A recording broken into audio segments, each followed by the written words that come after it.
기술은 엄청난 속도로 빠르게 변화하고 있고 사회가 그에 맞춰서 급변하고 있기 때문에 아이들은 늘 배우고 변신해야 합니다. 그런데 유치원부터 너무 비장하세요. 평생 해야 되는 공부고요.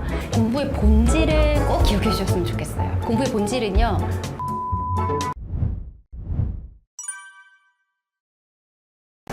안녕하세요. 고등학교에서 21년간 근무한 교사 유선아입니다. 요즘 아이들은 부모 세대에 비해서 훨씬 일찍부터 공부를 하고 있고요. 덕분에 요즘에 7세고시라는 말이 등장을 했고 사교육비는 매년 최고액을 갱신하고 있는 중이거든요. 아이들이 일찍부터 공부를 했다면 더 공부 잘하는 아이, 공부 방법을 아는 아이들로 성장을 했어야 맞는데요. 막상 요즘 아이들은 공부할 줄 몰라서 고등학교 와서 헤매는 경우가 상당히 많습니다. 남보다 잘해야 성적을 받는 구조예요. 문제는 열심히 하는데 하는 만큼 얻어가지 못하는 경우가 훨씬 더 많아요. 사교육을 받으면 절대 안 된다라는 말씀을 드리는 건 아니에요. 아이들한테도 적극적으로 권하고 있는 편입니다. 직공부의 쓸모는 공부를 아이와 부모가 주도권을 갖고 직접 설계하고 이끈다에 있습니다. 매일 배운 것을 스스로 익히고 부족한 부분을 파악하고 나 자신의 방향을 이끄는 공부 계획을 집에서 아이와 부모가 잡아가는 과정이 직공부입니다. 이를 통해서 아이들은요, 단기적으로는 탄탄한 실력을 쌓게 될 거고요. 장기적으로는 공부하듯 내 삶을 계획하고 주도하고 가꿀 줄 아는 아이로 성장하게 됩니다.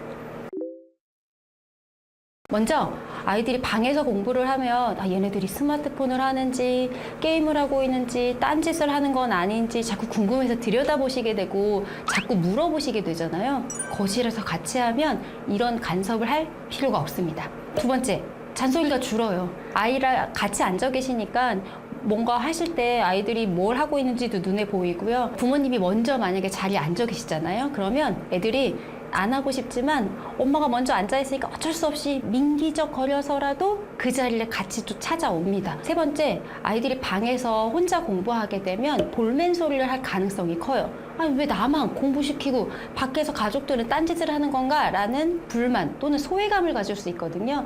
이런 과정이 사라집니다. 네 번째, 아이랑 공부하시면서 공부 방법을 좀 제대로 전달해 주실 수 있어요. 사사건건 아이의 행동을 통제하라는 말씀은 아니고요. 어떻게 하는 게 좋을지, 모르는 게 있으면 어떤 교재를 찾아보면 좋을지 조언해 주시면서 아이들의 공부를 이끌어 주실 수 있습니다. 마지막으로 아이들이 성장하게 되면 점점 아이와 함께 하시는 시간이 줄어드시잖아요. 꼭 대화를 해서는 아니고요. 같은 공간에서 가족이 함께 하는 시간을 확보할 수 있다는 것만으로도 거실 공부는 충분히 의미가 있습니다.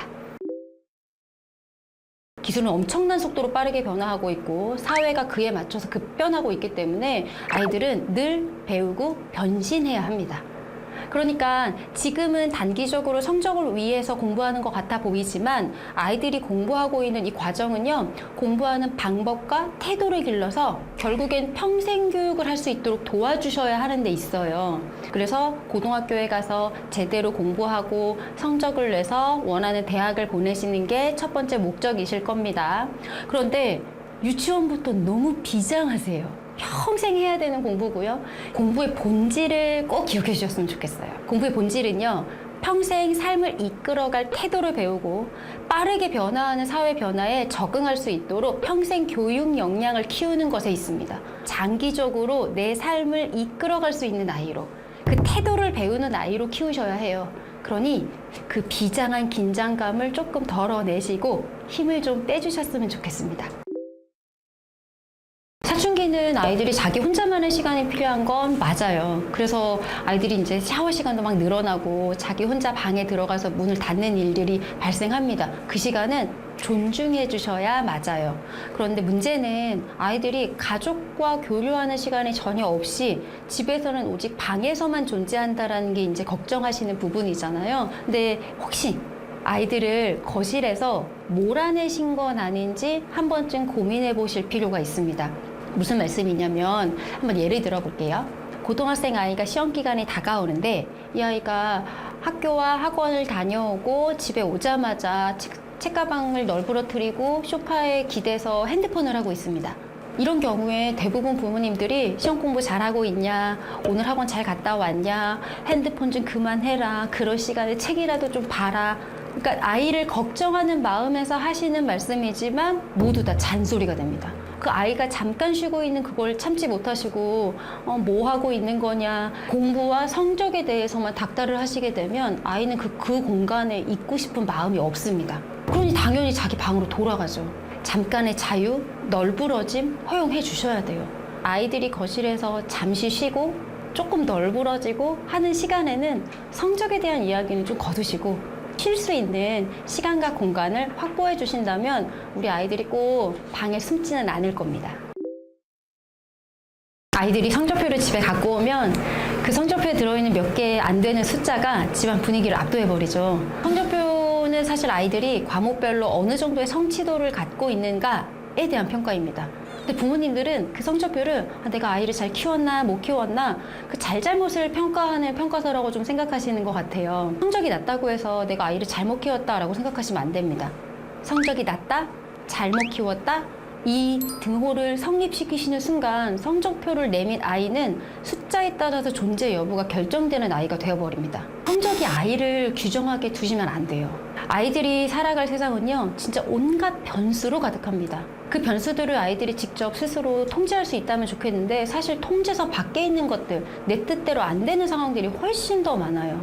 갑작스러운 사고, 최근과 같은 기후변화, 최근 기술 변화에 따른 사회 흐름, 질병, 이렇게 굵직굵직한 문제들 뿐만 아니라 타인의 마음, 학교 시험 문제, 입시 제도, 그 어떤 것도 제 맘대로 할 수 없는 온갖 변수로 가득합니다. 아이들이 교육하는 건 궁극적으로 아이가 스스로의 삶을 잘 꾸려나가는 사람이 되기 바라는 마음인 거잖아요. 아이들의 성적은요, 절대 아이의 행복한 미래를 보장하지 않습니다. 그러니 제발 성적표 보시고 한숨 쉬지 마시고요. 내가 잘못 키웠다 한탄하시면 안 돼요. 대학이라고 하는 게 아이의 전부를 절대적으로 결정짓지 않는다라는 것도 이미 알고 계십니다. 아이가 스스로의 삶을 잘 꾸려나갈 수 있도록 삶의 태도와 방법을 배우는 게 교육이라는 걸 잊지 마시고 아이의 태도가 부정적으로 자리 잡히지 않도록 도와주셨으면 좋겠습니다. 스스로 필요성을 느끼면 하겠지라고 두시는데 필요성을 느끼고 스스로 공부하는 아이들이 상당히 드물어요. 매 시기 꼭 배워야 할 것들을 정리해 놓은 게 교과서예요. 그 시기에 꼭 배우고 넘어가지 않으면 그대로 학습 결손이 됩니다. 뭐든 안 하다가 하려면 훨씬 더 어려운 법입니다. 편하고 쉬운 것만 택하는 태도는 쉽게 사라지기 힘들어요. 매일매일 짧고 자극적인 현란한 쇼츠를 보던 아이가 갑작스럽게 교과서를 보고 있으면 움직이지도 않고 딱딱하고 이해도 안 되는 교과서에 집중할 수 없습니다. 만약에 맘먹고 공부할 생각이 들었다라고 쳐볼게요. 이미 쌓여있는 학습 결손과 망가진 집중력 때문에 의지와는 다르게 제대로 공부하지 힘들 겁니다. 제때 자기 공부를 하게 도와주시는 게 맞습니다. 또 하나, 요즘 아이들은 간절한 게 없습니다.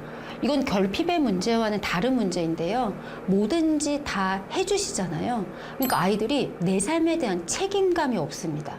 내 삶을 내가 이끌어가야 된다는 주인된 마음이 없어요. 이 삶은 아이가 이끌어가야 되고요.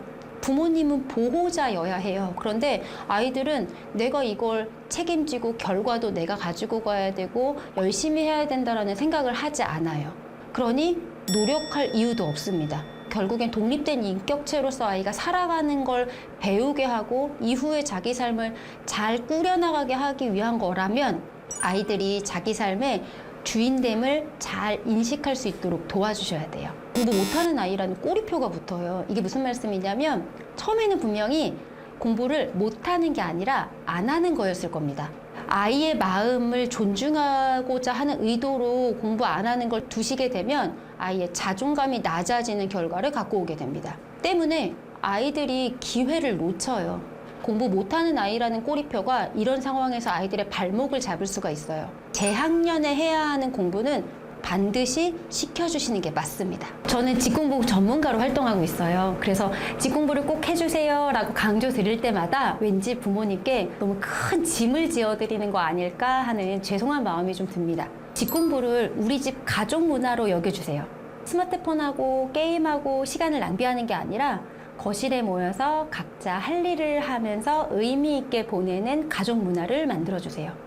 여가 시간에는 같이 책 읽고 보드게임을 하고 영화를 보고 그러면서 내 삶을 의미 있게 잘 꾸려나가는 어른이 될 수 있도록 우리 집 가족 문화를 이끌어 주신다 생각하시면 집 공부가 훨씬 쉬워지실 겁니다. 그래서 실질적으로 아이들을 이끌어 가시는 게 힘드시다면 분명히 제대로 된 공부 방법을 적용해 보고 싶으시다면 책과 블로그를 통해서 많은 팁을 얻어 가실 수 있었으면 좋겠습니다.